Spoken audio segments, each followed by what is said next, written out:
Gimana jadinya kalau seorang koruptor kelas kakap yang udah divonis bersalah, tiba-tiba dibebasin gitu aja sama presiden?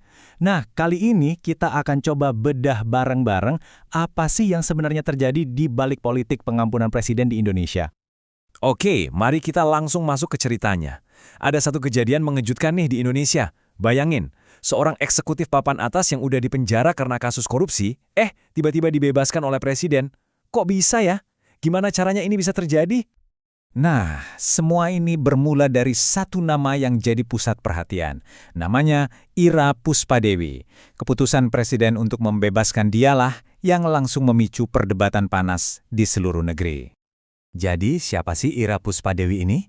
Dia ini mantan direktur utama sebuah BUMN. Seharusnya dia tuh lagi menjalani hukuman penjara loh, 4,5 tahun, karena terbukti bersalah dalam kasus korupsi yang merugikan negara. Tapi tiba-tiba aja ada sebuah langkah yang datang dari pucuk pimpinan. Presiden Prabowo menggunakan sebuah kekuasaan khusus yang disebut hak prerogatif untuk membebaskan Ira dan juga dua rekannya dari kasus yang sama. Jelas langkah ini bikin banyak orang kaget. Dan yang perlu kita garis bawahi, ini tuh bukan sekedar pengampunan biasa. Instrumen yang dipakai namanya rehabilitasi. Artinya apa? Artinya vonis untuk Ira itu bukan cuma diampuni, tapi dianggap nggak pernah ada sama sekali. Catatan hukumnya jadi bersih total, seolah-olah dia nggak pernah dinyatakan bersalah. Oke, tapi menurut versi pemerintah, keputusan ini tuh nggak ujuk-ujuk loh. Katanya ada prosesnya. Jadi ceritanya berawal dari aspirasi masyarakat yang masuk ke DPR. Terus aspirasi itu dikaji dulu sama parlemen dan kementerian terkait, baru deh keputusannya sampai di meja presiden. Nah, di sini ceritanya jadi makin menarik. Ternyata, kasus Ira Puspadewi ini bukan kejadian yang berdiri sendiri. Ini sepertinya adalah bagian dari sebuah pola yang lebih besar. Coba deh kita lihat setahun ke belakang, polanya jadi kelihatan lebih jelas. Ada wacana amnesti massal, terus ada juga pengampunan untuk lawan politik, sampai ya kasus pembebasan terpidana korupsi ini. Kelihatan banget kalau kekuasaan pengampunan presiden ini lagi sering banget dipakai. Supaya kita paham konteksnya, presiden itu punya beberapa alat hukum di tangannya. Ada yang namanya abolisi, ini buat menghentikan kasus yang lagi jalan. Terus ada amnesti, ini buat membatalkan hukuman. Dan yang terakhir, yaitu tadi, rehabilitasi yang bisa menghapus catatan kriminal seseorang sampai bersih, seolah nggak pernah terjadi apa-apa. Terus, apa sih alasan resmi dari pemerintah di balik semua keputusan yang bisa dibilang kontroversial ini?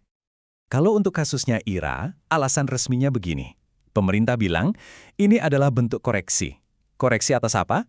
Atas kemungkinan adanya kejanggalan dalam proses hukumnya. Dan klaimnya, ini berdasarkan masukan dari masyarakat dan juga parlemen. Tapi kalau kita lihat gambaran besarnya, ada beberapa alasan umum yang sering dipakai pemerintah. Katanya sih, ini semua demi rekonsiliasi dan persatuan nasional. Terus, untuk menjaga stabilitas politik. Dan satu lagi, ini yang menarik, untuk melindungi pejabat negara supaya mereka nggak takut-takut amat dalam mengambil keputusan bisnis.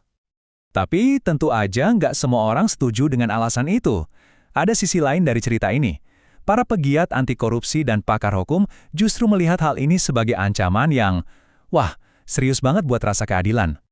Argumen dari para kritikus ini sebenarnya cukup simpel.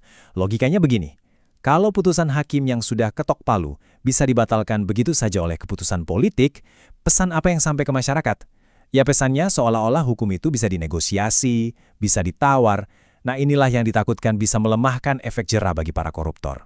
Jadi intinya, kekhawatiran terbesar para kritikus itu adalah munculnya anggapan bahwa hukum di negeri ini ya tahu kan, tajam ke bawah tapi tumpul ke atas. Seolah-olah ada dua standar keadilan, satu untuk rakyat biasa dan satu lagi untuk mereka yang punya kuasa atau koneksi. Dan kalau sudah begini ya jelas ini pukulan telak bagi upaya pemberantasan korupsi.